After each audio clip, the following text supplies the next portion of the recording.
আসসালামু আলাইকুম ভিউয়ার্স, আপনাদের জন্য নিয়ে এসেছি চিকেন নাগেট। এই চিকেন নাগেট কিভাবে করব সেই রেসিপিটাই আপনাদের দেখাবো। তো চিকেন নাগেট করে কিন্তু আপনারা ডিপ ফ্রিজেও সংরক্ষণ করে রাখতে পারবেন। তো চলুন দেখে নিই। এখানে আমি মুরগির মাংসের টুকরো করে সেটা আমি এখন কিমা করে নেব।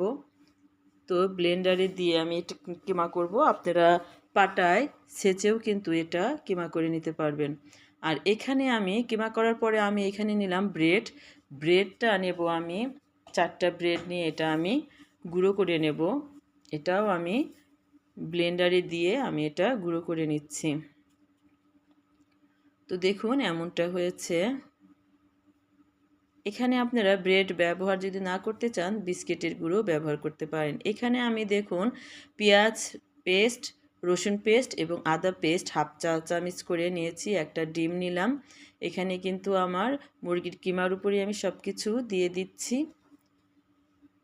আর এখানে নিয়ে নিচ্ছি আমি ব্রেড ক্রাম, অর্থাৎ এখানে যে ব্রেডটা আমি গুঁড়ো করলাম সেটা আমি 1 কাপ পরিমাণে দিয়ে নিলাম।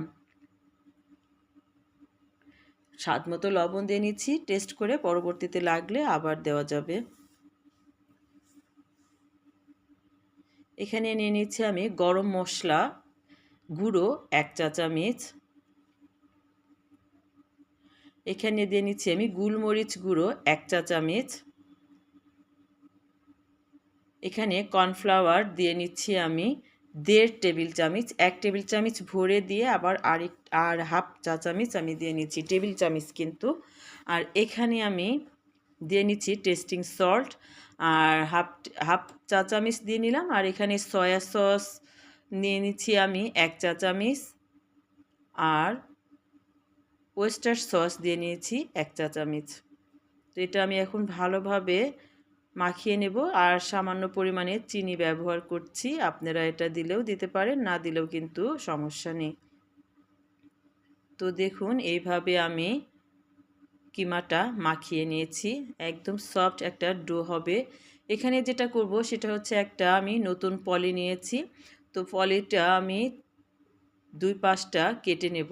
কেটে এভাবে একটা করে নেব। আমি প্লেটের উপর এটা এক পাশ রেখেছি, আরেক পাশটা বাকি অংশে রেখে দিয়েছি। এখানে আমি কিছু অংশ আমি কিমাটা এভাবে নিয়ে এখন হাত দিয়ে এটা সমান করব। সেটা হচ্ছে হাতে আবার তেলটা দিলে বেশি ভালো হবে। সেটা হচ্ছে অতি সহজেই সমান হবে, হাতে লাগবে না। এখন দেখতে পাচ্ছেন আমি রুটির মতো করে নিয়েছি। এখন এই বাকি পলিথিনটা ওর উপরে দিয়ে নিলাম। দিয়ে এখন আমি চাকু দিয়ে একটা শেপ আনবো, সেটা হচ্ছে নাগেটের শেপ আনবো। তো এইভাবে আমি পলির উপরে থেকেই কিন্তু আমি এইভাবে কেটে নিচ্ছি।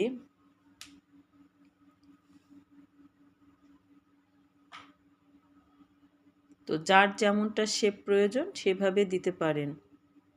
আমি এখানে ছোট ছোট শেপ করে নিয়েছি। দেখুন এই যে এইভাবে পিস করে নিয়েছি। তো এভাবেই দেখুন এখন নিচের পলিটা ধরে এইভাবে আমি উঠিয়ে নেব এক একটা। আর পাশগুলা যেটা সেটা হচ্ছে হাত দিয়ে চেপে চেপে আমি সেটা এই 4 কোণা করে নিয়ে নেব। তো দেখুন এইভাবে আমি পুরোটা কিন্তু এইভাবে নিয়েছি। দেখুন পুরুত্বটা কত হবে, দেখুন মোটাটা এইরকমটা কিন্তু হবে। তো একে একে আমি সবগুলোই এইভাবে করে নিয়েছি। সবগুলো এইভাবে করে আমি রেডি করে রেখে দেব। এখন যেটা করতে হবে সেটা হচ্ছে ব্রেড ক্রাম্ব নিতে হবে, আর হচ্ছে একটা ডিম নিয়েছি। সেই ডিমের মধ্যে একটু লবণ দিয়ে কিন্তু আমি এটা ফিটিয়ে নিচ্ছি। তো এখন ফেটানো ডিমের মধ্যে আমি এক একটা নাগেট দিয়ে আমি ব্রেড ক্রাম্বের উপরে আমি এটা নিয়ে নিচ্ছি। তো চাপ দেওয়া যাবে না, এটা হালকাভাবে হালকা হাতে এটা আমি এভাবে জড়িয়ে নেব। তো দেখতে পাচ্ছেন এই যে এটা হয়ে গিয়েছে। এভাবে আমি প্রত্যেকটা এভাবে করে তারপর কিন্তু আপনারা একটা বক্সে করে সেটা আপনারা সংরক্ষণ করতে পারেন ডিপ ফ্রিজে রেখে।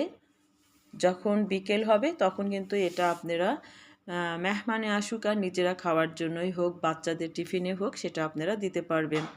তো এই ফাঁকে বলে নিচ্ছি, আমার চ্যানেলটি অবশ্যই সাবস্ক্রাইব করে আমার চ্যানেলের পাশে থাকবেন। তো দেখতেই পাচ্ছেন এভাবে আমি সবগুলো গড়িয়ে নেব। এই দেখুন সবগুলোই কিন্তু আমি রেডি করে নিয়েছি, কেননা যে আমি কিছুটা আমি ডিপ করে এটা আমি ফ্রিজে রেখে দেব। তো আমি আপনাদের ভেজে দেখাচ্ছি যে কেমনটা হবে। তো এটা অবশ্যই ডুবো তেলে ভাজতে হবে।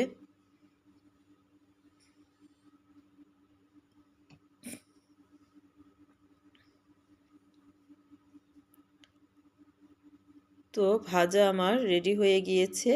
দেখতে পাচ্ছেন এখানে আমি সস দিয়ে সার্ভ করে দিয়েছি। ঠিক এমনটা হয়েছে। তো আশা করছি আপনাদের ভালো লাগবে। তো অবশ্যই আমার চ্যানেলের পাশে থাকবেন। থ্যাংক ইউ সবাইকে।